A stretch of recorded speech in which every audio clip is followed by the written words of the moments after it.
In April 2014, in the remote jungles of Panama, two young Dutch women, Lisanne Froon and Kris Kremers, mysteriously disappeared while hiking the El Pianista Trail.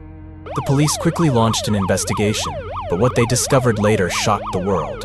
Lisanne's backpack was found on the banks of the Culebra River, dozens of kilometers from where they disappeared. Inside were nearly intact personal belongings. However, there were many unexplained strange photos, especially one of Kris with blood seeping from her temple. More than 10 weeks later, bone fragments and a shoe belonging to the two women were found near the river. Kris's bones showed signs of bleaching, raising suspicions of third-party involvement. Was this an accident or a cleverly concealed murder? The case of Lisanne Froon and Kris Kremers remains an unsolved mystery. Who is behind this tragedy? What really happened to them in the jungle? Join us as we uncover the truth behind this story. Don't forget to subscribe for more thrilling updates. Our two protagonists, Lisanne Froon, born on September 24, 1991, was the youngest in her family from Amersfoort, the Netherlands. She was a talented volleyball player and held a bachelor's degree in applied psychology in the Netherlands. The other is Kris Kremers, born on August 9, 1992, the only daughter in a family of 5. She was studying art education at Ede University in the Netherlands. The two had been childhood friends, growing up in the same neighborhood in Amersfoort. Later, they stayed close during their university years and worked together in a small cafe. There, they began sharing plans of traveling and exploring the world. Their first adventure was to explore Panama, the mysterious gem of Central America. Before the trip, Lisanne moved in with Kris at her dormitory to prepare together. They spent hours learning Spanish, planning the trip, and using their savings to buy toys for children at a local school in Panama. For both of them, this wasn't just a trip. It was an opportunity to do something meaningful for the community. On March 15, 2014, Lisanne and Kris bid farewell to their families at Schiphol Airport, Amsterdam. Both were filled with excitement for their 6-week journey to Panama, where they planned to explore nature and volunteer. Their first stop was Houston, Texas. Next, they landed in San Jose, Costa Rica, enjoying a night at a local's home. On March 17, 2014, Lisanne and Kris finally arrived in the Republic of Panama, a country famed for its natural wonders and its monumental canal. They took countless photos, capturing every memorable moment as they began their exploration. During the first 2 weeks, they stayed in Bocas del Toro, a beautiful island located south of Isla Colón in the Caribbean. Known as the Green Paradise, it offered blue seas, white sands, and vibrant coral reefs. They frequently updated their social media, sharing bright, energetic photos of their experiences with friends and family. Alongside their leisure activities, they stayed focused on the original goal of their trip. Daily, they attended a local school called Spanish by the Sea to improve their Spanish skills.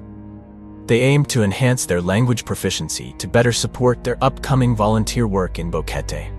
2 weeks in Bocas del Toro passed quickly, leaving Lisanne and Kris with unforgettable memories. On March 29, 2014, they traveled to Boquete, a small mountain town in Panama known as the Coffee Sanctuary. According to their plans, they would spend about a month at a homestay there, teaching subjects like arts, crafts, music, and dance to children at a local school. However, things started to go awry when the school informed them that they were not ready to receive volunteers. This announcement deeply disappointed Lisanne and Kris, as they had previously received an email confirming their participation. To make amends for the misunderstanding, the school administration arranged a coffee plantation tour for Lisanne and Kris with an experienced guide, Feliciano, scheduled for April 2, 2014. However, with no plans for April 1st, they decided to explore the El Pianista Trail on their own. That day, Boquete's weather was beautiful, with clear skies and sunlight streaming through the dense jungle. Lisanne and Kris had no idea that their decision to hike that day would forever change their fate. The El Pianista Trail is approximately 8 kilometers long, leading to the Mirador summit, offering a panoramic view of the jungle and valleys. Before starting their hike, Lisanne and Kris stopped by a local restaurant to fuel up. There, they coincidentally met 2 fellow Dutch travelers also visiting Panama. The four quickly bonded, chatted cheerfully, and shared their travel plans. Lisanne and Kris were excited and even took a commemorative photo with the two men, posting it on their social media. Their eyes reflected joy and enthusiasm with no sign of any concern. Around 11 a.m. on April 1, 2014, Lisanne and Kris took a local taxi to the starting point of the El Pianista Trail. While Lisanne and Kris ventured deeper into the trail, everything seemed normal back at the homestay. However, as night fell, the homestay owner, Miriam, began feeling uneasy. The two guests, usually punctual, hadn't returned for dinner as they normally would.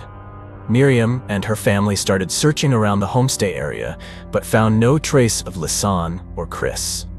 They reasoned that the girls might have gone out with the two Dutch men they met earlier that day. Miriam decided to wait until morning to see if the girls would return. On the morning of April 2, 2014, Guide Feliciano arrived at the homestay to prepare for the coffee plantation tour scheduled with Lisanne and Kris. By then, everyone was beginning to worry. Feliciano and Miriam immediately called the police to report the disappearance of the two tourists. However, it wasn't until April 3, 2014, that the authorities officially began the search. This delay later became a major point of criticism from the victims, families, and the international community.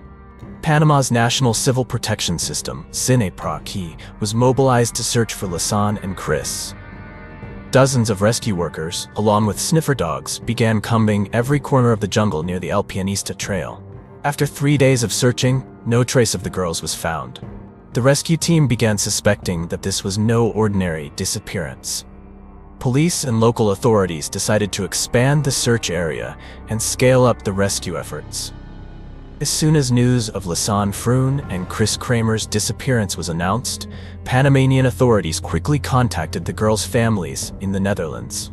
The Dutch government got involved, sending an investigation team and forensic experts to Panama to assist in the search.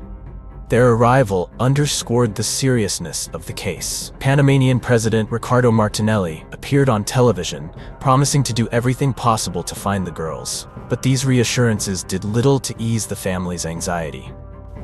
On April 6, 2010, Lisanne and Kris's families could no longer wait. They personally financed private rescue services, including helicopters, to search for the girls.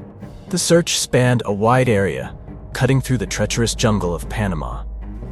The school where Lisanne and Kris were supposed to volunteer in Boquete offered a $2,500 reward for anyone who could find traces of the two girls. This appeal spread throughout the local community, drawing more volunteers to join the search.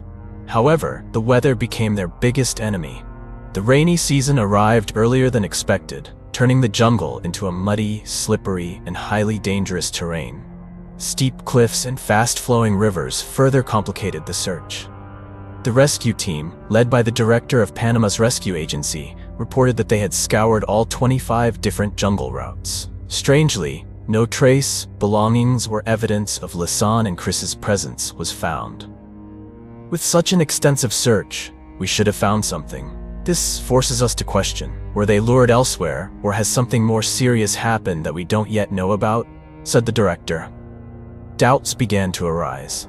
How could the two girls completely disappear in an area thoroughly covered by dozens of rescuers and sniffer dogs? Unless they intentionally escaped. After Lisanne and Kris had been missing for more than 10 weeks, Panamanian authorities decided to change the direction of the investigation. Instead of treating this as a regular disappearance, they began suspecting a potential crime. Investigators shifted their focus to gathering evidence and collecting statements from individuals who might be involved. On June 14, 2014, when the search was nearly at a standstill, Panamanian police unexpectedly received a report from a woman of the Ngobe tribe. She brought a blue backpack to the Bait police station, saying she had found it along a rice field near the banks of the Serpent River, close to the village of Alto Romero where she lived. Upon inspection, investigators confirmed the backpack belonged to Lisanne Froon. Inside were 2 pairs of glasses, Lisanne's passport, an empty water bottle, 2 bras, $83 in cash, a Canon digital camera, and 2 mobile phones belonging to the girls. Strangely, despite being in the jungle for over 10 weeks, all items inside the backpack were dry and intact, showing no signs of rain or environmental damage. This raised suspicions that the backpack might have been placed there recently. Investigators quickly focused on the call history from the two phones. Results showed a total of 77 emergency calls had been made, but only 2 connected briefly for less than 2 seconds. The first call was made from Kris Kremers' iPhone 4 at 4:39 p.m. on April 1, 2014, just hours after they began their hike. The number dialed was the Dutch emergency service 112, but because they were abroad, the call was redirected to local emergency services. About 10 minutes later, at 4:51 p.m., Lisanne made an emergency call using her Samsung Galaxy S3. Unfortunately, both calls failed due to weak signal coverage in the jungle. The girls continued trying to call emergency numbers 112 and 911 on April 2nd and 3rd, but none connected. As the phone batteries depleted, they began turning off the phones for 14-hour intervals to conserve power. From April 5th to April 11, Chris's iPhone was turned on multiple times, but no calls were made. At this point, a strange detail emerged. The phone's password had been entered incorrectly several times. Who attempted to unlock the iPhone? Was it Kris, Lisanne, or someone else? This raised further suspicions. Did the girls suffer an accident, or had they fallen into the hands of a malicious individual? The discovery of the backpack in an area outside the previous search zone added to the mystery. Additionally, the Canon digital camera contained crucial photographs. Initially, the images showed cheerful moments along the El Pianista trail, with Lisanne and Kris smiling brightly. But as the photos progressed, they became increasingly strange and eerie, as if the girls were trying to capture something or someone in the dark. Among the most notable findings were 90 photos taken with Lisanne's Canon camera. Most of these were captured on the night of April 8, 2014, 7 days after they were stranded in the jungle. The photos were taken entirely in the dark, using the camera's flash. Some appeared random, featuring tree branches, a large rock, and the edge of a ravine. Another photo showed the back of Chris's head, with her blonde hair disheveled and blood seeping from her temple, sparking fears of the worst. One photo captured a red plastic bag hanging on a tree branch, and another showed a backpack strap placed on a large rock. While these photos didn't provide clear clues, they evoked a sense of terror, as if someone was desperately trying to send a signal. Investigators also discovered that photo number 0509, situated between 2 critical images, had been deliberately deleted. This was suspicious because Canon cameras do not allow the recovery of deleted images.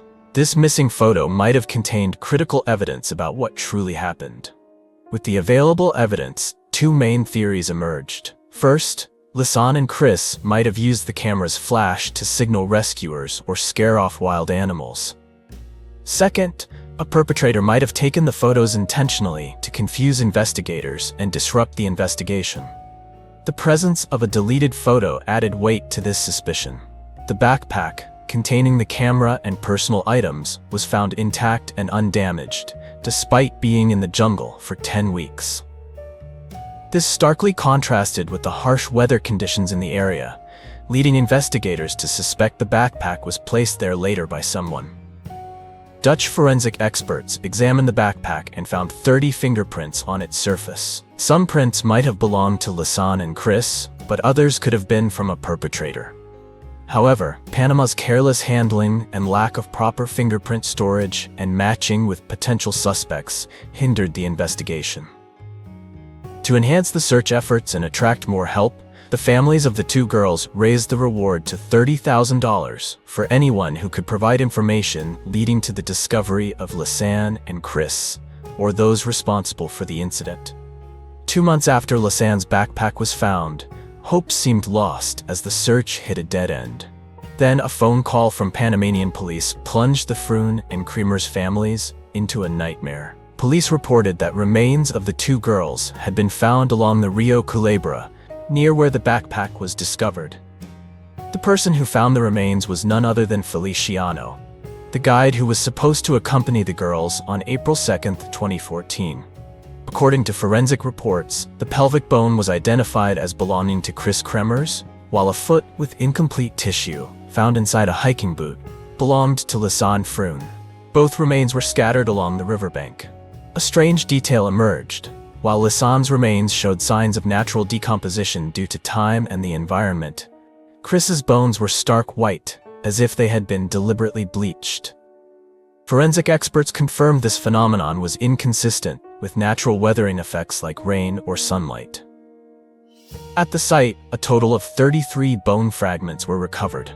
The remains of Lisanne and Kris were scattered, with no evidence of wildlife interference, leading police to suspect human involvement.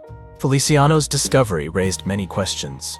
Earlier, 12 professional Dutch sniffer dogs had searched intensively for 9 consecutive days without finding any traces. How could a local guide with just his eyes and senses pinpoint the location of the remains? The timing and location of the discovery were too coincidental. Shortly after Lisanne's backpack was found, the girls' remains appeared as if they had been deliberately placed. This led the public to suspect that someone might have staged the scene to close the case. Despite the suspicions, Panamanian prosecutors officially declared the case closed. According to them, Lisanne Froon Kris Kremers had gotten lost in the jungle, accidentally slipped into a river, and succumbed to severe injuries caused by rocks and water currents. The victims' families were shocked by this conclusion. They believed the case had many unresolved mysteries. Suspicious evidence, such as the intact backpack, the deleted photo on the camera, and conflicting witness statements, all suggested this was more than just an accident. The Dutch government also expressed dissatisfaction with Panama's conclusion. Dutch forensic teams pointed out that Panamanian investigators' methods of evidence handling did not meet international standards, especially in preserving and analyzing the remains. Frustrated, the victims' families hired a Panamanian lawyer to file a formal complaint with the government, demanding the investigation's conclusion be overturned. They claimed the evidence had been handled carelessly and was unreliable. Additionally, several human rights organizations and international travel safety groups called for a re-investigation of the case. They stressed that failing to uncover the truth was not only unjust for Lisanne and Kris, but also posed a risk to other tourists visiting Panama. The Froon and Kremers families relentlessly sought justice for their daughters. They believed a conspiracy might have been behind Lisanne and Kris's deaths. Unfortunately, the Panamanian government has not reopened the investigation, maintaining the initial findings. Years have passed since the mysterious disappearance of Lisanne Froon Kris Kremers on the El Pianista Trail. The case remains one of Central America's greatest mysteries, drawing attention from media, independent investigators, and international experts alike. The ongoing debates revolve around one question: what truly happened to these two promising young women? Was it a tragic accident, or was there a criminal element at play? To this day, the disappearance of Lisanne Froon Kris Kremers remains one of the greatest unsolved mysteries. The image of these vibrant, ambitious young women remains etched in the memories of their families, friends, and those who followed their story. This concludes our video. Thank you for following this gripping story. If you found it intriguing, don't forget to like, subscribe, and turn on notifications to catch more fascinating tales.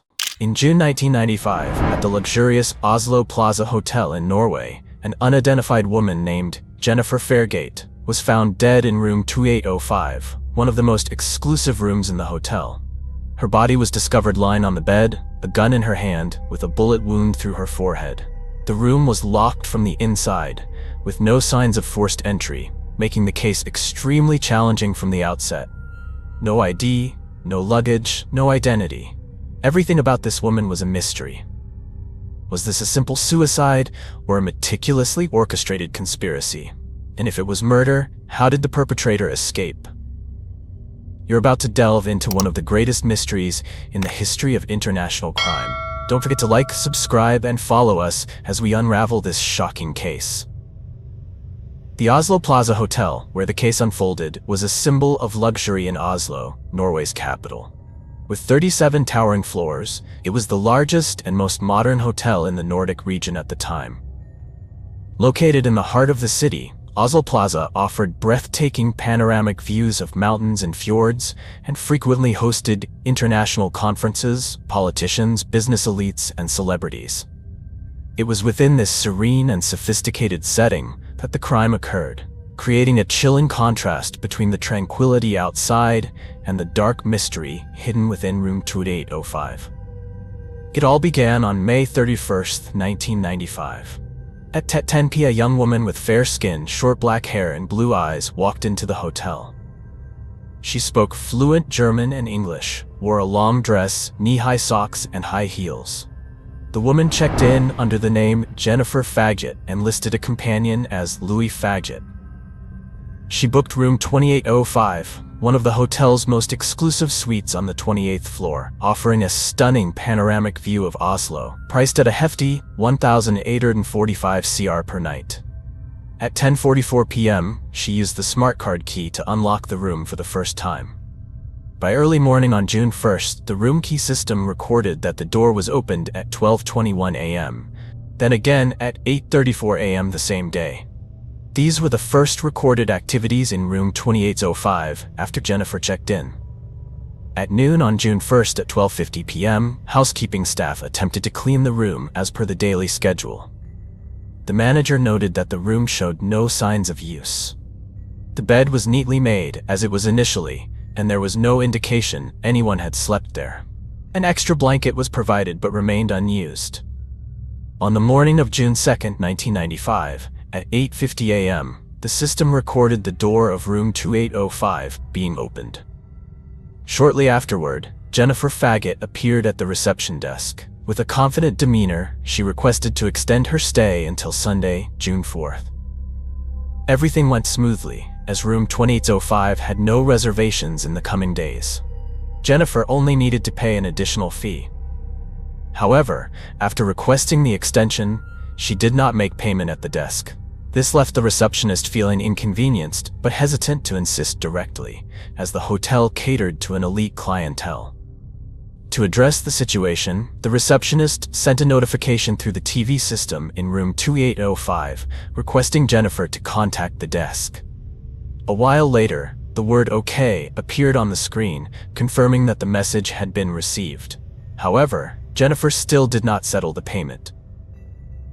On Friday night and throughout Saturday, a red "Do Not Disturb" sign hung outside room 2805. This prevented housekeeping staff from performing their duties. Additionally, Jennifer had yet to resolve the outstanding bill noted in the notification.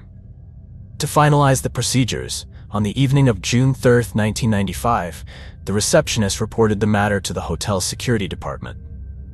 A 25-year-old security guard, Stian Bjornsson, SBS, promptly headed to room 2805 to investigate. As he knocked on the door, a loud bang echoed from inside the room, resembling a gunshot. Realizing something was amiss, Stian Bjornsson reported the incident to his superior. Shortly afterward, the head of security, Erik Hansen, accompanied Stian back to room 2805. The room remained locked from the inside. Erik decided to use the master security keycard to unlock the door. However, when the door opened, both were stunned to find a woman lying lifeless in a strange position. A bullet wound was clearly visible on her forehead. It appeared she was dead. It took a few minutes for Erik to regain his composure before reporting the incident to the police. Half an hour after receiving the report, the police arrived at the scene.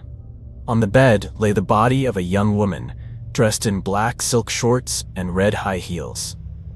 She was lying on her back, her eyes wide open staring at the ceiling, with a bullet hole in her forehead and blood splattered throughout the room. Investigators discovered a 9mm Browning semi-automatic pistol placed on her chest.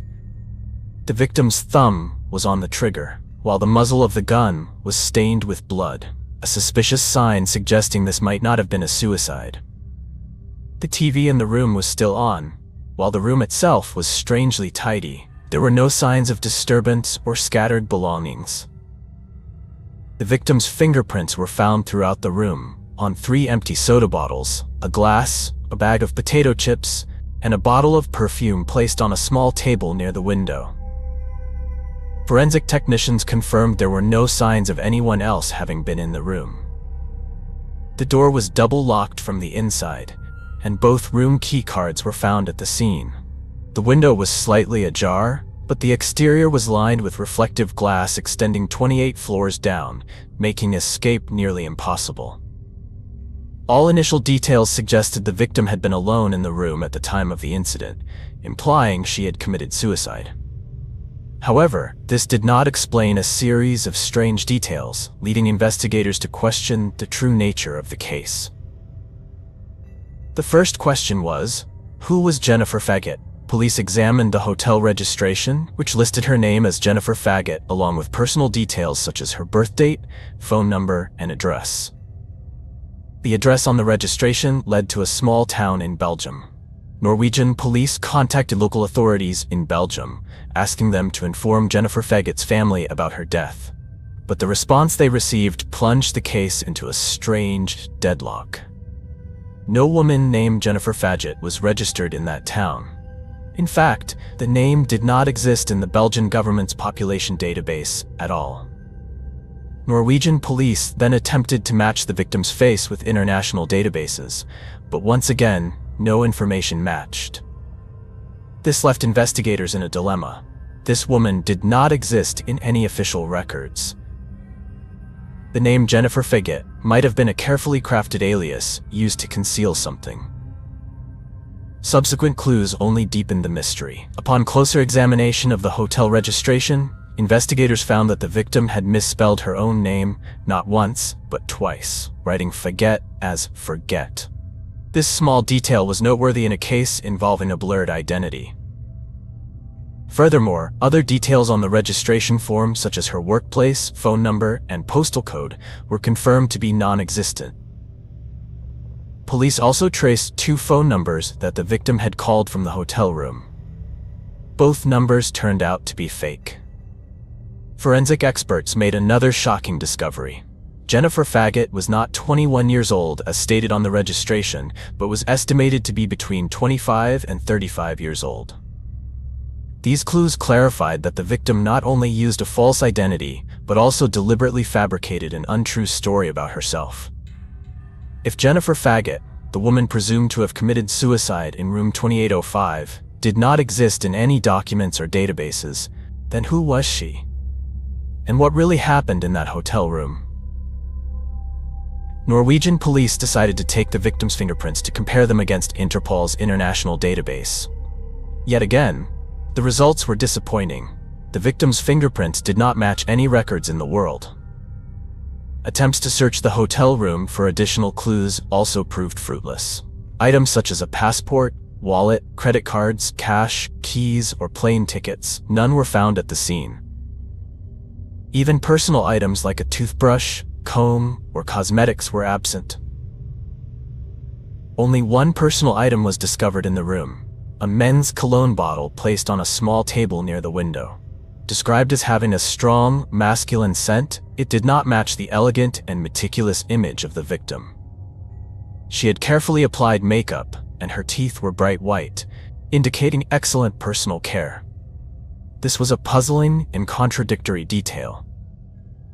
While initial assumptions suggested the woman may have abandoned everything in preparation for her death, the evidence gradually pointed in a different direction.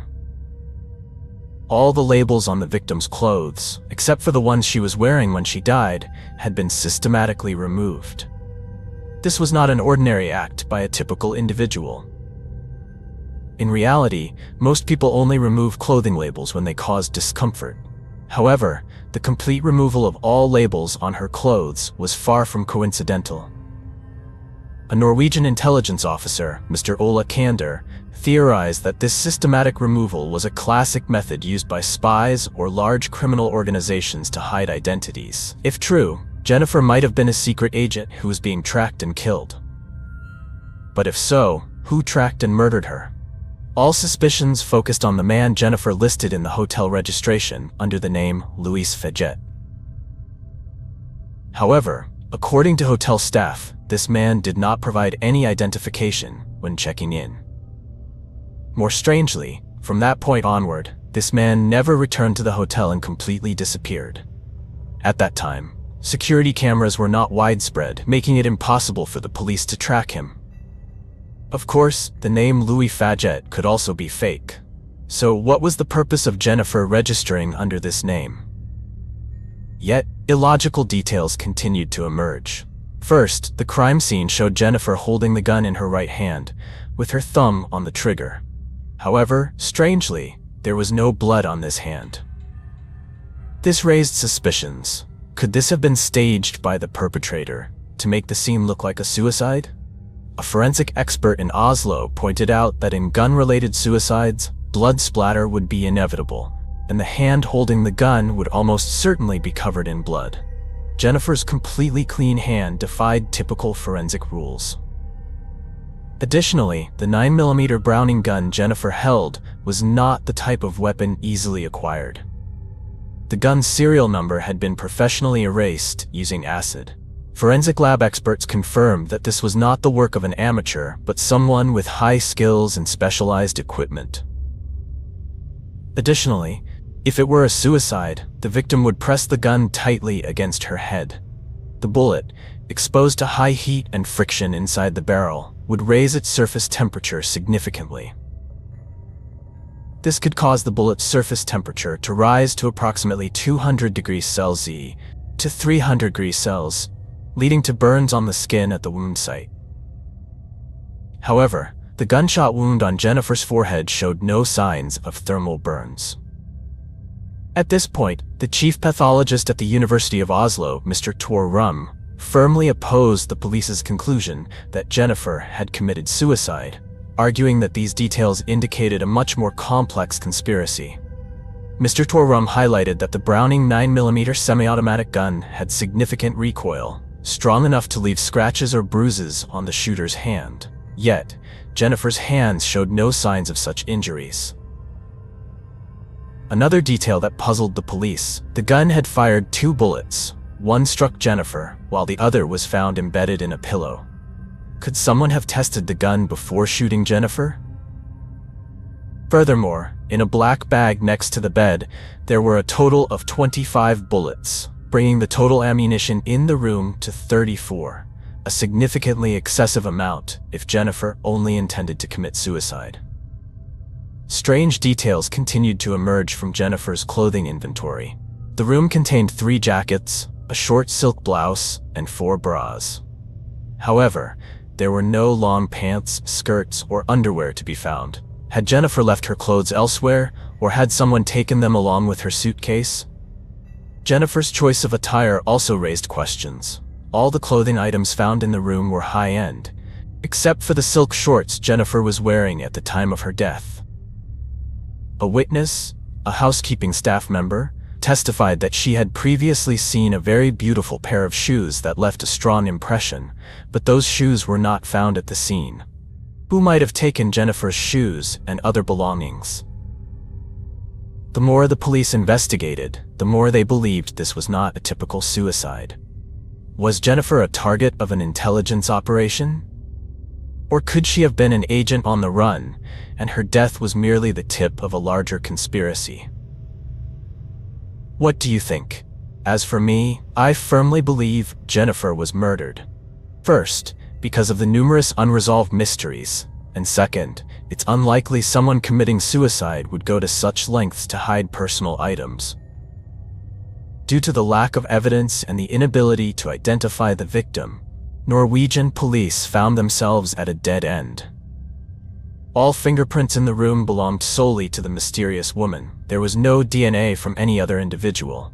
No signs of forced entry or struggle were present. The question remains, who was Jennifer and who took her life? In 1996, when all hopes of solving the case had faded, the police decided to close the case without any official conclusions. Jennifer Faget, if that was indeed her real name, was buried in the Vestre Gravlund Cemetery in Oslo, in a simple, unmarked coffin, symbolizing the unresolved mystery of her life and death. 2 decades passed in silence. In 2016, with advancements in forensic technology, police decided to exhume Jennifer's remains. This time, they hoped to create a complete DNA profile from her remains. However, even after comparing it to millions of international records through Interpol, Jennifer's DNA did not match anyone. She remained a ghost without a past. In 2020, the case was revived through the popular documentary series Unsolved Mysteries on Netflix.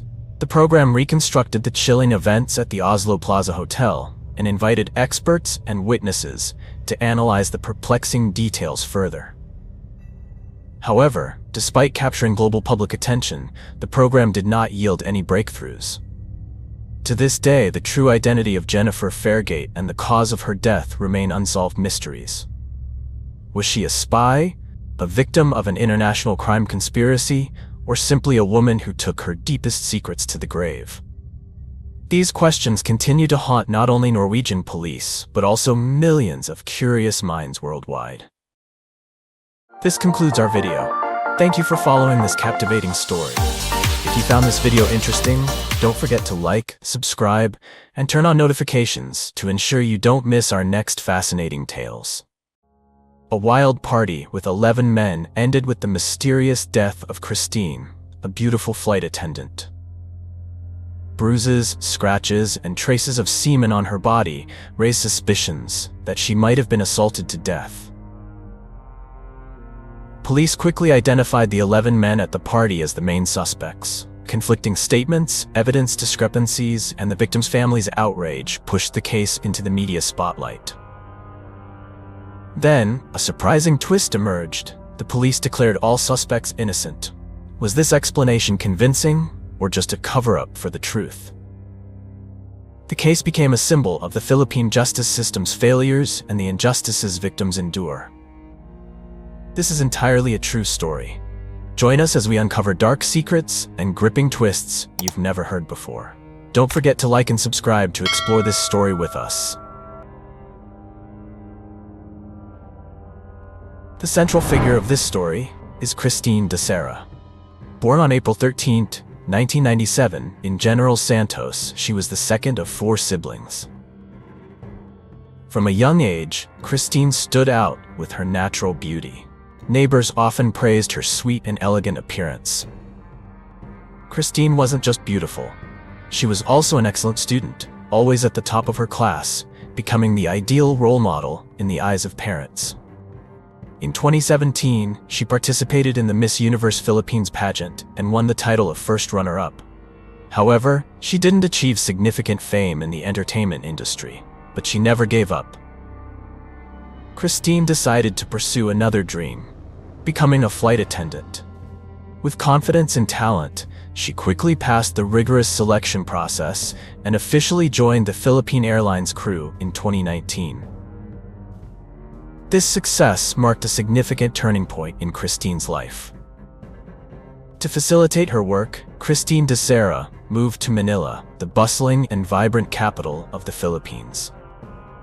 It was here she began building her independent life, shining with confidence as a flight attendant for Philippine Airlines. On December 28, 2020, Christine posted a photo with the caption, "The last flight of the year." Little did anyone know that caption inadvertently foretold her tragic fate. That flight wasn't just the last of the year. It was the last of her life. On December 31, 2020, New Year's Eve, a time when everyone eagerly awaited the new year, Christine decided to make the night unforgettable. She planned to invite a few close friends to celebrate together. Coincidentally, 3 of her close friends, Romeo Gallio, Goodman Jonah, and another companion, suggested hosting a party at a special venue.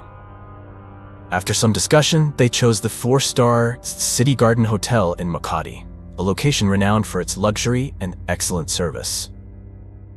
Christine and her 3 friends checked into room 2209 at the hotel. Initially, it was just a small gathering of 4 people. However, things quickly changed when her 3 friends unexpectedly invited 8 more people. These guests were all men and strangers to Christine. The 8 new guests checked into room 2207, right next to Christine's group. Interestingly, aside from Christine, the remaining 11 men all knew each other. A lone woman at a party with 11 men, one could only imagine how wild their New Year's Eve celebration turned out to be. The group of 12 partied continuously to loud music until 6 a.m. before eventually falling asleep. At 10 a.m. the next morning, Galio was the first to wake up. He groggily walked into the bathroom. The sight that greeted him made him freeze. Christine lay in the bathtub, motionless, as if in a deep sleep. Thinking she had drunk too much and fallen asleep, Galio didn't wake her but gently pulled a hotel blanket over her and returned to bed, unaware that this action would haunt him later. Near noon, Galio woke again, sensing something was wrong. He returned to the bathroom to check on Christine. This time, from a distance, he noticed her face was pale, with an unusual bluish hue to her skin. A vague fear gripped him. Trembling, Galio moved closer to check her breathing. He froze in horror upon realizing Christine was dead. Overwhelmed and panicked, Galio immediately called his friends Goodman and Sina for help. The three tried performing CPR on Christine, but to no avail. With no other options, they sought assistance from hotel staff to transport her to Makati Hospital. At the hospital, doctors confirmed Christine had passed away before arrival. The initial conclusion was that she died from a ruptured aortic aneurysm. Additionally, numerous signs of possible assault raised suspicion of foul play, prompting the doctors to report the case to Makati police. On January 2, 2021, the autopsy results were released, confirming the hospital's findings. The cause of death was a ruptured aortic aneurysm. However, the forensic report revealed more unusual signs on her body. Forensic doctors noted bruises and scars on Christine's right arm, knees, and ankles. Notably, scratches and tears were observed on her inner thighs, intensifying suspicions of assault before her death. The scratches in Christine's intimate area were the most critical detail, leading to speculation that she might have endured a severe attack. Physical and mental pressure could have contributed to the ruptured aortic aneurysm, leading to Christine's painful and sudden death. The Makati City Police Chief quickly held a press conference after receiving the forensic results. He declared, "This is a serious murder case. The 11 men present with the flight attendant are the prime suspects." He also revealed that semen was found in Christine's body, considered key evidence supporting the theory that she might have been assaulted before her death. 3 suspects were arrested, while the remaining 8 were being aggressively hunted. He gave the remaining suspects a 72-hour deadline to surrender, warning of severe consequences if they continued to evade capture. This information spread nationwide, sparking outrage and heated discussions. A beautiful flight attendant, 11 men, a wild night, and a mysterious death. These elements turned the case into a media frenzy. Social media platforms exploded with polarized opinions. Many harshly criticized the group of 11 men, demanding strict justice and punishment. Others blamed Christine's reckless lifestyle, arguing she put herself at risk. While the public debated, an unexpected development occurred. The 3 arrested suspects consistently claimed they were innocent and had nothing to do with Christine's death. The 3 suspects stated they were Christine's closest friends. According to them, no one in their group had any intention of harming her. They even revealed a surprising detail. All 3 were gay. "We only care about men, we're not interested in women," they claimed, also asserting that the other 8 men were part of the LGBTQ+ community. Their statements raised new questions. If all 11 men were uninterested in women, why did Christine show signs of assault? Where did the semen found in her body come from? Could a 12th individual have entered the scene during that fateful New Year's Eve? The families of the 11 suspects didn't remain silent. They began speaking out, accusing the police of handling the case unprofessionally. They concluded our children were guilty without proper investigation. "This is a grave injustice," one parent exclaimed. The mounting pressure forced the investigative team to re-examine the case thoroughly. This time, flaws in the investigation began to surface, shocking not only the suspects' families but also the public. The first oversight was finding semen in Christine's body, but failing to conduct DNA comparisons with the suspects before announcing it as incriminating evidence. Such a hasty move raised doubts about the accuracy of the conclusion. Although the forensic report detailed the victim's injuries, it did not clarify how they were inflicted. This left major questions about the true cause of Christine's death. Reviewing the hotel's surveillance footage revealed a narrative completely different from the initial theory. At 11:38 p.m. on December 31st, Christine was seen on camera holding a glass of wine and chasing two men from room 2207 to room 2209. She appeared cheerful and relaxed. The footage showed no signs of coercion or struggle. She seemed fully engaged in the festivities, contradicting earlier assumptions of an assault. During this time, Christine called her mother, joyfully sharing that she was having a wonderful New Year's Eve at the hotel, with no indication of any distress. At 2:50 a.m., cameras captured Christine holding hands with a man as they left room 2209. She smiled naturally, exuding happiness, while the man accompanying her looked slightly reluctant. 2 minutes later, the man led Christine back to room 2209. He repeatedly rang the doorbell and knocked on the door, nervously glancing around as if seeking an escape from an awkward situation. Christine suddenly leaned in and kissed the man. Her actions left him visibly embarrassed, awkwardly pushing her away gently. His body language suggested discomfort and a desire to end the situation quickly. This man was identified as Goodman, one of Christine's closest friends. At 4:13 a.m., cameras recorded Christine heavily intoxicated, unsteady on her feet. An unidentified man had to carry her back to room 2209. At 6:23 a.m., Christine appeared again on camera, this time exhausted and being carried by another individual back to room 2209. Apart from the surveillance footage, Christine's friends had taken a photo of her sitting in front of a toilet, visibly drunk. After the release of these videos and images, public sentiment shifted. Many concluded that Christine's friends had genuinely cared for her, ensuring her safety and helping her back to her room. Based on the new evidence, police were forced to release Christine's 3 close friends. They declared that the samples taken from her body might have been contaminated during the embalming process before the autopsy. A shocking announcement followed. Christine died of natural causes unrelated to the 11 men at the party. This statement stunned the public and reignited heated debates. Police, who had once issued warrants accusing the suspects of murder, now cleared them within hours, deeming them unrelated to the case. The rapid reversal left many questioning the investigation's integrity.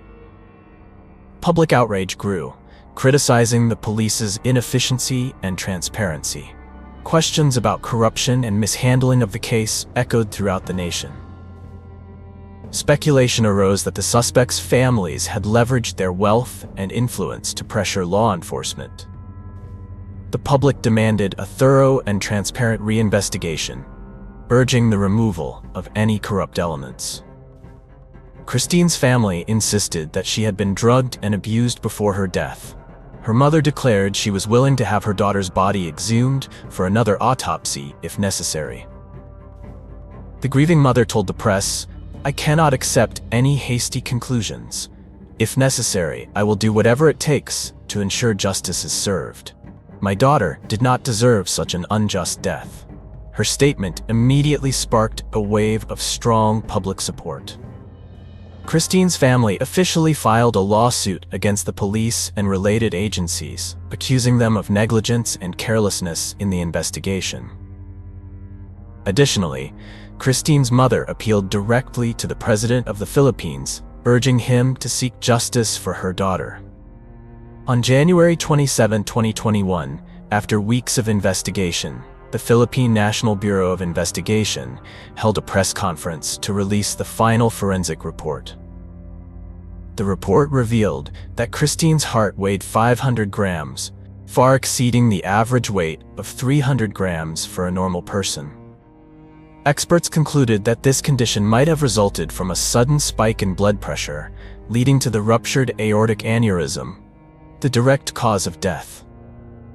Internal hemorrhaging was also detected in her kidneys, supporting the hypothesis that Christine's death was not caused by external forces, but was a result of extreme physical strain from alcohol consumption and prolonged excitement. Investigators found a white powder in the hotel room, initially suspected to be illegal drugs. However, tests confirmed it was only table salt, with no illicit substances linked to the case.